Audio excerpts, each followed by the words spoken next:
Hi hello నమస్తే welcome to NTV. నేను మీ హారిక. అసలు దేశం మొత్తంలో ఒక్కటే హడావిడి నడుస్తుంది, అదైతే ఎలక్షన్స్. అసలు ఎలక్షన్స్ వల్ల అన్ని రంగాలలో ఎంతో కొంత ఇంపాక్ట్ ఉంటుంది. మరి అలాంటిది స్టాక్ మార్కెట్స్ కూడా పక్కా ఇంపాక్ట్ ఉంటుంది. మరి ఇప్పుడు స్టాక్ మార్కెట్స్ ట్రెండ్ ఎలా నడుస్తుంది, ఇలాంటి టైంలో ఎలాంటి స్టాక్స్లో ఇన్వెస్ట్ చేసే బెస్ట్, మంచి రిటర్న్స్ ఎందులో వస్తాయి, ఇలాంటి అన్ని విషయాలు మాట్లాడదాం. మనతో పాటు స్టాక్ మార్కెట్ అనలిస్ట్ రామచంద్రమూర్తి గారు ఉన్నారు. నమస్కారం అండి, ఎలా ఉన్నారు? నమస్తే అండి, బాగున్నా అండి. ఓకే, అసలు ఇప్పుడు చూస్తుంటే మొత్తం ఏడ చూసినా కూడా హడావిడంతా ఎలక్షన్సే నడుస్తుంది. సో ఏమంటారంటే ఎలక్షన్స్ ఇంపాక్ట్ స్టాక్ మార్కెట్స్ మీద ఉంటుందా? డెఫినెట్గా ఉంటుందండి. ఎందుకంటే ఎలక్షన్స్ అంటేనే కొత్త గవర్నమెంట్ని ఎన్నుకోవటం. ఆ కొత్త గవర్నమెంట్ మీదే కొన్ని ఆల్రెడీ గవర్నమెంట్ మీద బేస్ అయ్యి చాలా కంపెనీలు ప్రాజెక్ట్స్ అన్నీ కూడా ఉంటాయి. కాబట్టి గవర్నమెంట్ మారినా లేకపోతే ఎగ్జిస్టింగ్ గవర్నమెంట్ ఉన్నా కానీ ఆ ఎగ్జిస్టింగ్ కంపెనీస్ కానీ కొత్త కంపెనీస్ కానీ ఎఫెక్ట్స్ ఉంటాయండి. ఓకే, సో ఇప్పుడు మేజర్గా ఏ ప్రాజెక్ట్స్ వల్ల ఇంపాక్ట్ కానీ చేంజ్ కానీ రాబోతుంది అంటే ఇప్పుడు ఏంటంటే జనరల్గా ఇప్పుడు ఈ లాస్ట్ మోడీ గారి పేజ్లో ఏం చెప్తున్నారంటే లాస్ట్ 5 years నుంచి కూడా మేక్ ఇన్ ఇండియా బాగా స్ట్రాంగ్ వచ్చింది. అలాగే గ్రీన్ ఇండియా, తర్వాత ఈ యొక్క బయోటెక్నాలజీ, కింద ఇలా కొన్ని ఎలక్ట్రానిక్ వెహికల్స్ ఈ ఫేజ్, అలాగే బుల్లెట్ ట్రైన్స్లో హై స్పీడ్ ట్రైన్స్. సో ఇలాంటి వేవ్లో ఉన్న టైంలో ఇప్పుడు మళ్ళీ అదే గవర్నమెంట్ కనుక వస్తే ఆ కంపెనీలు ఇంకా ఫ్లోరిష్ అవుతుంటాయి. అలాగే మళ్ళీ చేంజ్ అయితే మళ్ళీ వాటికి కొత్త గవర్నమెంట్ వచ్చే వాళ్ళ ఆలోచనలు బట్టి మళ్ళీ కంపెనీస్ ఎజెండాలు మారుతుంటాయి. వాళ్ళు ఏ ప్రాజెక్ట్ సైన్ చేస్తే దాన్ని బట్టి మళ్ళీ మొమెంటం అనేది మారుతూ ఉంటుంది. అంటే ఇప్పుడు మార్కెట్ ట్రెండ్స్ ఎలా నడుస్తున్నాయి అంటారు? అంటే ఇప్పుడు అటు ఇటు ఏమన్నా నడుస్తున్నాయా ఎలక్షన్స్ హడావిడి వల్ల? ఎలక్షన్స్ హడావిడి జరుగుతుంది, ఇంపాక్ట్ ఉంది. అంటే ఒక్కో రోజు 200 points ప్లస్ ఆర్ మైనస్ అలా అవుతున్నాయి. అంటే ఎవరు కూడా క్లారిటీ అంటే ఎలా ఉందనేది లేక కొంచెం ఇన్వెస్టర్స్ కానీ అందరూ కూడా కొంచెం భయంగా ఉన్నారు. కాబట్టి అయినా ఏంటంటే మార్కెట్స్ అయితే ఆల్ టైమ్ హైస్లోనే ఉన్నాయి. మరి బాటమ్ అవుట్ అవ్వలేదు, కరెక్షన్స్ ఏమి అవ్వలేదు. ఏదైనా కరెక్షన్ వస్తుందా లేకపోతే రాదా అనే భయంతో ఎక్కువ టెన్షన్ ఉంది. మన సడన్ కరెక్షన్స్ వస్తుందా ఏంటి అనేది. ఓకే, అయితే దీన్ని ఒకసారి మనం లాస్ట్ 2019 చూసుకుంటే ఏంటంటే ఎలక్షన్స్కి ముందు దాదాపు ఒక 500-600 points నిఫ్టీ తగ్గింది. ఆ తర్వాత ఎలక్షన్ రిజల్ట్స్ వచ్చాక 1000-1200 points పెరిగింది. ఓకే, సో దీన్ని బట్టి ఏంటంటే ఎలక్షన్స్ ముందు ఓటింగ్ అప్పుడు కొంచెం తగ్గుతుంది, ఆ తర్వాత రిజల్ట్ ఆ టైంలో పెరిగే అవకాశాలు కనపడుతున్నాయి. ఓకే, సో మీరు ఇప్పుడు అన్నారు కదా ఎలక్షన్స్ తర్వాత మోర్ దెన్ 1000-2000 points ఒకటేసారి పెరిగింది అని. దాని అర్థం ఇలాంటి ఎలక్షన్స్ ముందు రోజు ఇన్వెస్ట్ చేస్తే ఎలక్షన్స్ తర్వాత స్టాక్స్ పెరిగే ఛాన్స్ ఉంటుంది అంటారా? ఉంటుందండి. అయితే ఏంటంటే ఎక్కువ మంది ఏంటంటే అత్యాసకి వెళ్ళిపోయి ఆప్షన్స్, ఫ్యూచర్స్ ఇవి తీసుకొని బాగా రిస్క్ని పెంచుకుంటారు. అలా నేను అడ్వైజ్ చేయట్లేదు. ఓన్లీ స్టాక్స్ సెలెక్టివ్గా మంచి స్టాక్స్ తీసుకొని మీరు హోల్డ్ చేసుకుంటే మనకి అంటే 90% పెరిగిన 10% రిస్క్ని మనం ఎటు దృష్టిలో పెట్టుకోవాలి. ఒక్కొక్కసారి అనుకున్నది అవ్వలేదు అనుకోండి, అప్పుడు బ్యాకప్ ఉండాలి మనకి. కరెక్ట్. సో ఎలక్షన్స్ వస్తుంటాయి పోతుంటాయి కానీ మన దగ్గర మనీ పోకూడదు. సో కరెక్ట్ స్ట్రాటజిక్గా అలా ఇన్వెస్ట్ చేసుకోవాలి. ఇప్పుడు ఇన్వెస్ట్ చేసుకోవాలి అంటే మనము ఇప్పుడున్న కంపెనీస్లో ఏ కంపెనీస్ ఏ సెక్టర్స్ బాగున్నాయి వాటిని సెలెక్ట్ చేసుకొని మీకు కొన్ని కంపెనీస్ మేము మోడల్ కింద ఇద్దాం అనుకుంటున్నాం. వాటిల్లో మీరు చూస్ చేసుకొని మీ యొక్క ఇన్వెస్ట్మెంట్కి మీ యొక్క అమౌంట్కి తగ్గట్టుగా ఇన్వెస్ట్ చేసుకుంటే ఇందులో ఛాన్సెస్ ఎక్కువ ఉన్నాయి. అలాగే అది మనం ఓకే, అంటే ఇప్పుడు ఎలక్షన్స్ మీరు అన్నారు కాబట్టి ఇప్పుడు అంటే ఏ సెక్టార్స్లో ఇన్వెస్ట్ చేస్తే బెస్ట్ అండ్ ఏ కంపెనీస్ కూడా కొంచెం చెప్తాను. ఇప్పుడు అదే ఒక 5 sectors నుంచి మనం ఈచ్ సెక్టర్కి ఒక బెస్ట్ 1-2 కంపెనీస్ని చూసుకుంటే ఈ సీజన్లో మనకి ఏంటంటే రాబోయే 2-3 నెలల్లో మనకి ఈ కంపెనీస్ ఇన్వెస్ట్మెంట్స్కి మంచి ఆపర్చునిటీ కింద మనం తీసుకోవచ్చు. ఫస్ట్ మనం ఐటీ సెక్టర్ తీసుకుంటే ఇప్పుడు ఐటీ సెక్టర్ బాగా డౌన్ అయింది. అంటే చాలా మంది భయపడుతున్నారు రిసెషన్ అని, ఎప్పుడు షట్ డౌన్ అవుతుందో తెలీదు, చాలా కంపెనీస్ ఎత్తేస్తున్నాయి అంటున్నారు. ఇలాంటి టైంలో ఐటీ సెక్టర్ అంటే కొంచెం ఇప్పుడు ఏంటంటే దీనిలో every pessimism there is optimism అని. ఇప్పుడు ఈ ఐటీ సెక్టర్లో కూడా మనం చూసుకుంటే ఏంటంటే ఎవరైతే స్ట్రెంగ్త్ ఉన్నారో వాళ్ళు నిలబడతారు, ఎవరైతే వీక్నెస్గా ఉండి బారోడ్ స్ట్రెంగ్త్ మీద ఉన్నారో వాళ్ళు ఫెయిల్ అవుతారు. అంటే మంచి ఫౌండేషన్ ఉన్న కంపెనీస్ వాటిల్లో 2 కంపెనీస్ నేను ఐడెంటిఫై చేసింది ఏంటంటే ఒకటి ఇన్ఫోసిస్ ఏంటంటే 1700 నుంచి ఫాలో అయింది, ఇప్పుడు 1430-1400 మధ్యలో ఉంది. ఇది ఇంకా బోటం ఆటోమోటివ్ మ్యాక్సిమం అయిపోయింది. కాబట్టి మనం వీటిలో బాగా హ్యాపీగా ఇన్వెస్ట్ చేసుకోవచ్చు. ఇన్ఫోసిస్ మనందరికీ తెలిసిన వెరీ స్టాండర్డ్ కంపెనీ. ఇప్పుడు ఈ పాత వాళ్ళు ఇప్పుడు ఈ కాంపిటీటర్లు ఎవడైతే బయటికి వెళ్ళిపోయారో వాళ్ళందరికీ బిజినెస్ ఇన్ఫోసిస్కే వచ్చేది.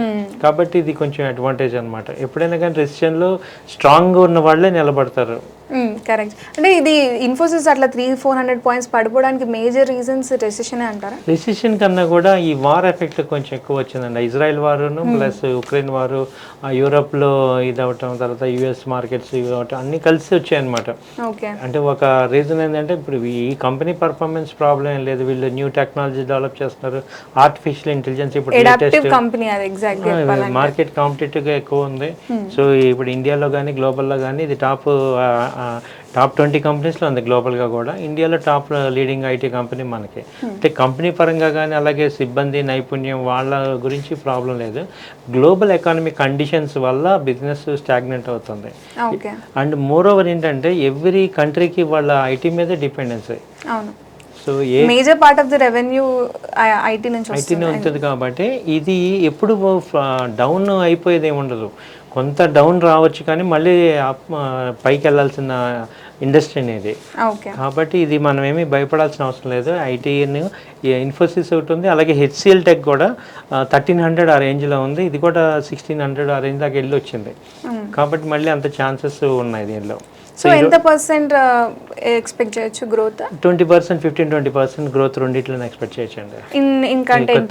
2 months 3 monthsలో వచ్చేసి ఛాన్సెస్ ఉంది.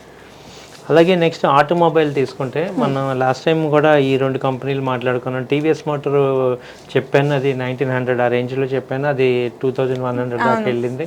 సో మళ్ళీ ఇదేంటంటే ఇది రేంజ్లోనే ఉంది. ప్రజెంట్ ఇవాళ రిజల్ట్స్ ఈ వీడియో చెప్పిన రిజల్ట్స్ కూడా వచ్చాయి. ఇది మళ్ళీ 1900, 1920 ఆ రేంజ్లో ఉంటే మళ్ళీ బై చేసుకోండి. సో మళ్ళీ ఇప్పుడు 1900 రేంజ్కి వస్తుంది కాబట్టి మళ్ళీ ఒక గోల్డెన్ ఆపర్చునిటీ కింద తీసుకొచ్చేది బై చేసుకోండి.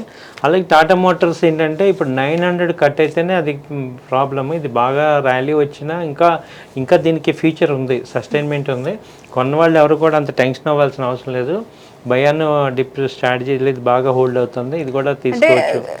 తగ్గుతుంది కానీ పెరగడం ఇంకా స్టార్ట్ కాలేదు కాబట్టి కొంచెం. అంటే ఇదేం విపరీతంగా ఒక రోజులో పెరగదు. ఇవి మారుతి లాగా స్ట్రాంగ్గా వెళ్దనమాట.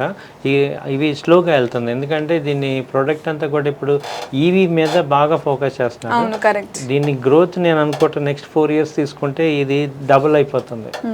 అంటే 3-4 years హోల్డింగ్ పాయింట్లో చూసుకుంటే ఇది 2000 నుంచి 3000 మధ్యలోకి వెళ్ళచ్చు. ఎందుకంటే ఆ టాటా మోటార్స్ మేజర్గా అంతా ఈవీ మీద బాగా ఫోకస్ చేస్తున్నాయి. అలాగే ఛార్జింగ్ స్టేషన్స్ అన్ని చోట్ల పెడుతున్నారు. కరెక్ట్. అండ్ గవర్నమెంట్ నుంచి కూడా ఈవీ మీద చాలా అంటే లైక్ ఎంకరేజ్మెంట్ కానీ మోటివేషన్ కానీ ఉంది కాబట్టి పీపుల్ ఆర్ లవింగ్ ఈవీ. అవునండి. సో స్లోగా ఇది ట్రాన్స్ఫర్మేషన్ అవుతుంది. అందరూ కూడా ఈ డీజిల్ పెట్రోల్ నుంచి ఈవీకి వెళ్తున్నారు. ఇప్పుడు ఈవీలో ఉన్న ఆపర్చునిటీస్ చూసుకుంటే మనకి మేజర్గా ఇదే కనపడుతుంది. టాటా కరెక్ట్. ఇంకా మారుతి వీటన్నిటికన్నా ఫస్ట్ యాక్సెసిబిలిటీ ఉంది. అండ్ దీనివల్ల చాలా ఈవీకి ఛాన్సెస్ ఉంది. కాబట్టి ఇది మంచి మళ్ళీ సెకండ్ వేవ్ అనేది వచ్చే ఛాన్సెస్ ఉన్నాయి. ఓకే. సో బ్యాంకింగ్లో అలా చూసుకుంటే బ్యాంకింగ్లో చూసుకుంటే ఇప్పుడు అంతకుముందు ప్రైవేట్ బ్యాంక్స్ బాగా ఉన్నాయి. కానీ ఇప్పుడు ఎస్బీఐ బాగా లీడ్ చేస్తుంది. దాదాపు నాన్ స్టాప్గా లాస్ట్ 2 months నుంచి 600 నుంచి 800కి వెళ్ళిపోయింది. ఇంకా ముందుకు వెళ్తుంది. కాబట్టి ఇది ఎస్బీఐ ఒకటి బాగా కన్సిడర్ చేయొచ్చు. ఇది మీరు 800 ఉందని ఎక్కువ అని అనుకోనక్కర్లేదు, 1000 దాకా కూడా వెళ్ళే ఛాన్సెస్ ఉన్నాయి. అలాగే 700-750 ఆ రేంజ్లో మళ్ళీ యాడ్ చేసుకోండి మీరు. సో మళ్ళీ ఎంట్రీ పాయింట్ తీసుకుంటే లాస్ట్ టైం మీరు చెప్పినట్టు స్ట్రాటజిక్ పాయింట్స్ చెప్పాను. లాస్ట్ టైం మీ అందరికీ చెప్పాను. అది యూజ్ చేసిన వాళ్ళకి టీవీఎస్ మోటార్ అలా మళ్ళీ రొటేట్ చేసుకోవచ్చు. ఫ్రంట్ లైన్ స్టాక్ కంపెనీస్ మనం రొటేట్ చేయడం ద్వారా మళ్ళీ మనకి మంచి ఆపర్చునిటీ వస్తుంది. అలా బ్యాంకింగ్లో అదొకటి. తర్వాత హెచ్డిఎఫ్సి బ్యాంకు ఇంకా మళ్ళీ పొటెన్షియల్ మళ్ళీ ఇది కూడా రేంజ్లోనే ఉంది. ఇది మళ్ళీ కన్సిడర్ చేసుకోవచ్చు. ఎందుకంటే 1550కి వెళ్ళి ఇప్పుడు 1470, 1460 ఆ రేంజ్లో ఉంది. మళ్ళీ బై చేసుకోండి. ఇదే రొటేట్ చేసుకోండి. అంటే ఇంకా ఇవి ఇప్పుడు ఇంకా తగ్గే ఛాన్స్ ఉంటుందంటారా? అంటే లైక్ ఇంకా తగ్గి అప్పుడు ఎంట్రీ తీసుకోవడానికి అదే అంటున్నారు. తగ్గిన ఒక 50 points 40 points తగ్గితే తప్ప మీకు 200-300 points తగ్గవు. పర్సంటేజ్లో తీసుకుంటే 2.5% అలా తగ్గుతుంది తప్ప ఇంకా అంతకు మించి. సో ఇప్పుడు right time to invest these kind of stocks చేసుకోవచ్చు. ఓకే. సో డిఫెన్స్ సెక్టర్ అంటే ఇప్పుడు ఇంకోటి ఏంటంటే ఇక్కడ మన దగ్గర ఉన్న అమౌంట్కి ఇప్పుడు ఒక 20 స్టాక్స్ నేను చెప్తున్నా, అవన్నీ కొనలేము. మీరు కూడా ఏం చేయాలంటే వాటిని చూస్ చేసుకొని వాటిల్లో మనకున్న అవైలబిలిటీ ఫండ్స్ని బట్టి ఏది బెటర్ అనేది మీరు చూసుకొని అనాలిసిస్ చేసి మన బడ్జెట్కి ఏది కరెక్ట్, మనం స్ట్రాటజిక్గా ఎట్లా ఇన్వెస్ట్ చేయగలుగుతాం. అలాగే ప్రైసెస్ కూడా, షేర్ ప్రైసెస్ కూడా డిఫరెంట్ ఉంటాయి అన్నమాట. వాటిని బట్టి కూడా మీరు అనలైజ్ చేసుకొని ఇది ఒక గైడింగ్ ఫ్యాక్టర్ కింద తీసుకొని మీకు ఇండివిజువల్గా ఈ పోర్ట్ఫోలియో బిల్డ్ చేసుకోండి. అలాగే సెక్టర్ వైజ్గా ఒకటి తీసుకున్నా కానీ పర్వాలేదు మీరు అలా. సో అంటే లైక్ ఇప్పుడు మీరు చెప్పినట్టు సెక్టార్ వైజ్గా ఒక్కొక్క దాంట్లో ఇన్వెస్ట్ చేయడం బెస్ట్, ఒకటే సెక్టార్లో ఎక్కువ దాంట్లో ఇన్వెస్ట్ చేయకూడదండి, ఒకే సెక్టార్లో ఎక్కువ చేయకూడదు. ఇప్పుడు మనం అలాగే ఐటీ సెక్టర్లో ఇన్వెస్ట్ చేసిన వాళ్ళ పరిస్థితి ఏంటి? ఐటీ ఆల్రెడీ తగ్గిపోతుంది. సో ఎక్కువ 2-3 కంపెనీస్లో ఒకటేసారి పెడితే మాత్రం చేయకూడదు అలా మనం. ఎందుకంటే సెక్టర్ డైవర్సిఫికేషన్ చేసుకోవాలి. ఎందుకంటే ఏది ఎలా ఉంటుందో ఏం అర్థం కావట్లేదు కాబట్టి మనం ఎప్పుడు కూడా డైవర్సిఫికేషన్ చేసుకోవాలి. అట్లీస్ట్ 3 సెక్టర్స్ అని పెట్టుకోవాలి. అంటే ఒక సెక్టర్ మరీ బూమింగ్ అయినా కూడా అందులోనే చాలా ఎక్కువ కంపెనీస్లో ఇన్వెస్ట్ చేయడం అయితే నాట్ ఏ గుడ్ స్ట్రాటజీ అంటారు. స్ట్రాటజీ కాదు. సో ఇప్పుడు డిఫెన్స్ సెక్టార్లో చూసుకుంటే, డిఫెన్స్ సెక్టర్లో ఏంటంటే హాల్ హిందుస్థాన్ ఏరోనాటిక్స్ లిమిటెడ్ అది చాలా బాగుందండి. ఈ హాల్ ఒకటి స్పెషల్గా మన పోర్ట్ఫోలియో ఒక 2-3 ఇయర్స్ పాటు హోల్డ్ చేసుకోవాల్సిన అవసరం ఉంది. ఎందుకంటే ఇప్పుడు ప్రైవేటు ఏరోప్లేన్స్ కూడా వస్తున్నాయి, ప్రైవేట్ జెట్స్ వస్తున్నాయి. వాటన్నిటికీ కూడా ఈ హాల్ మేజర్ కంపెనీ అనమాట. కాంపోనెంట్స్ కానీ లేకపోతే అండ్ ఎయిర్పోర్ట్ అంటే లైక్ ఫ్లైట్ టాక్సీస్ కూడా స్టార్ట్ అవుతున్నాయి కాబట్టి ఈ సెక్టర్లో ఉన్న లీడింగ్ హాలే కాబట్టి ఇది మొన్న రీసెంట్ హై 4100 నుంచి ఇప్పుడు 300 పాయింట్స్ తగ్గింది. ఓకే. సో అలా డిప్ అయినప్పుడల్లా మీరు హోల్డ్ బై చేసుకోండి. సో ఇది హాల్ అనేది మనం ఇప్పుడు లాస్ట్ 1 ఇయర్ చూసుకుంటేనే బాగా పెరిగిపోతుంది. సో ఇది మంచి వెల్త్ క్రియేట్ చేసే స్టాక్ లాగా మనం ఫీల్ అవ్వచ్చు. అలాగే ఎల్ఎన్టీ ఒకటి ఉంది. ఇది ఏంటంటే ఎల్ఎన్టీ మనకి ప్రతి దాంట్లో కన్స్ట్రక్షన్లో కానీ అన్నిట్లో కానీ కంపెనీ కాబట్టి ఇది ఈ మధ్య బాగా తగ్గింది. ఇది కూడా ఒక 10-15% అప్ ట్రెండ్ వచ్చే అవకాశాలు ఉన్నాయి కాబట్టి ఇది ఒకటి కన్సిడర్ చేసుకోవచ్చు. అలాగే BEL భారత్ ఎలక్ట్రానిక్స్ లిమిటెడ్ అది కూడా మనకి ఇప్పుడు 230 ఆ రేంజ్లో ఉంది. సో దాన్ని కూడా మనకి డిఫెన్స్ స్టాక్స్ కింద మనం తీసుకోవడానికి అవకాశం ఉంది. ఓకే. సో ఈ స్టాక్స్ అన్ని వచ్చేసి అంటే ఇప్పుడు ఎలక్షన్స్ కన్నా ముందు ఇప్పుడు అన్ని డిప్పింగ్ స్టేజ్లో ఉన్నాయి కాబట్టి ఎలక్షన్స్ తర్వాత అంటే లైక్ ఇప్పుడు కొంటే తర్వాత మంచి రీసేల్ వస్తుంది అంటే లైక్ మంచిగా ప్రాఫిట్స్ వస్తాయి. అవునండి, ఎప్రిసియేషన్ వచ్చే స్టాక్స్ నేను చెప్పేది. అంటే ఇప్పుడు నేను సెలెక్ట్ చేసిన స్టాక్స్ ఏంటంటే ఆల్రెడీ బాగా తగ్గి ఉండాలి, ఫ్రంట్ లైన్ స్టాక్స్ అయి ఉండాలి. వాటిలో ఇన్వెస్ట్ చేసుకుంటే ఎవరికి నష్టం లేకుండా అప్ ట్రెండ్లో మళ్ళీ వెళ్ళినప్పుడు ఉండాలి. అంటే this is the basic strategy స్టాక్స్లో ఇన్వెస్ట్ చేసేటప్పుడు. ఇది ఇక్కడ ఏంటంటే ఇంకో పాయింట్ కూడా మనకి దాదాపు 7,000 కంపెనీస్ ఉన్నాయి ఏది NSEలో రిలీజ్. ఇప్పుడు అలాగే 100 రూపీస్ లోపు కొన్ని కంపెనీస్ ఉంటాయి, 500 లోపు కంపెనీస్ ఉంటాయి ప్రైస్. అయితే అవన్నీ కూడా ఏమవుతున్నాయంటే మనము వాటిలో మన క్యాపిటల్లో ఓన్లీ 20-30% మిడ్ క్యాప్లో పెట్టుకోవాలి. అట్లీస్ట్ 70% మనం లార్జ్ క్యాప్లోనే పెట్టుకోవాలి. ఎందుకంటే మనకి అవి డిఫెన్సివ్ స్టాక్స్ అనమాట. ఎప్పుడు మార్కెట్ ఎకానమీ డౌన్ అయినా లేకపోతే స్టాక్ మార్కెట్ డౌన్ అయినా అవి తగ్గినా మళ్ళీ పెరుగుతాయి. ఓకే. అంటే లైక్ లాంగ్ టర్మ్ గా చూసుకుంటే ఎప్పటికైనా అవి బెనిఫిటబుల్ అంటారు. ఓకే. ఈవెన్ స్టాప్ లాస్ పెట్టకుండా హోల్డ్ చేస్తానన్నా కానీ వీటిల్లో పెట్టుకోవడం వల్ల మనకి బెనిఫిట్ ఉంటుంది. సో జనరల్గా ఇప్పుడు mid caps, small caps, large caps చూసుకుంటే మన ఇన్వెస్ట్మెంట్ ఎంత పర్సెంటేజ్లో ఉండాలి? ఇన్వెస్ట్మెంట్ మీకు 70% వచ్చి మనకి లార్జ్ క్యాప్లో ఉండాలండి, 30% మిడ్ క్యాప్లో పెట్టుకోవాలి. మీరు ఆ ప్రాఫిట్ని రీఇన్వెస్ట్ చేయండి, పెన్నీ స్టాక్స్ కానీ స్మాల్ క్యాప్ కానీ. ఓకే. సో మిడ్ క్యాప్స్లో, లార్జ్ క్యాప్స్లో వచ్చిన ప్రాఫిట్ తోటి మనం మళ్ళీ స్మాల్ క్యాప్స్లో పెడితే బెటర్ పెట్టాలి. కానీ డైరెక్ట్గా మన అమౌంట్ స్మాల్ క్యాప్స్ ఇప్పుడు ఐడియా 10 రూపీస్లో ఉంది, తర్వాత ఇది ఈ ఎస్ బ్యాంక్ 20 రూపీస్లో ఉంది అని మన ఓన్ అమౌంట్ పెట్టకూడదు. మీరు ఈ లార్జ్ క్యాప్లో సంపాదించండి, 5,000 వచ్చిందా ఇవాళ 10,000 వచ్చింది, ఆ అమౌంట్ని మీరు ఇన్వెస్ట్ చేయండి. అప్పుడు ఏమవుతాయంటే మీకు స్మాల్ క్యాప్ మైనస్ అయినా కానీ మనకి ప్రాబ్లం ఉండదు, ఫినాన్షియల్గా ప్రాబ్లం ఉండదు. ఓకే. సో ట్రేడింగ్ కానీ ఇన్వెస్ట్మెంట్ కానీ అంతా ఈ లార్జ్ క్యాప్లో చేసుకొని నేను లాస్ట్ టైం చెప్పిన స్ట్రాటజీని అంటే ఇన్వెస్ట్మెంట్ 70% వీటిలో చేసి రొటేట్ చేయండి. ఎగ్జాక్ట్లీ. అంటే ఎంట్రీ ఎగ్జిట్ మళ్ళీ రొటేట్ చేయడం. ఇప్పుడు ఇన్ఫోసిస్ ఇప్పుడు 1430, 1400 ఆ రేంజ్లో ఉంది. 1700 ఇది ఒక 6 monthsలో టార్గెట్. అంటే మనం 1700 దాకా వెయిట్ చేయనక్కర్లా. ఈ మధ్యలో ఒక 30 పాయింట్స్ 40 పాయింట్స్ పెరిగినప్పుడు సెల్ చేసుకోవటం, మళ్ళీ ఒక 20-30 పాయింట్స్ పెరిగినప్పుడు డౌన్ అయినప్పుడు బై చేసుకోవటం, ఇది ఒక్క రోజులో వెళ్ళిపోదు. కాబట్టి స్లోగా మనం అలా రొటేట్ చేసుకోవటం వల్ల ఆ వచ్చిన అమౌంట్ని మీరు స్మాల్ క్యాప్ పెన్నీ స్టాక్స్లో పెట్టుకోవటం వల్ల మీకు ఇది ఎప్రిసియేషన్ అవుతుంది, ఈ అలాగే స్మాల్ క్యాప్లో కూడా కొనుక్కోవచ్చు.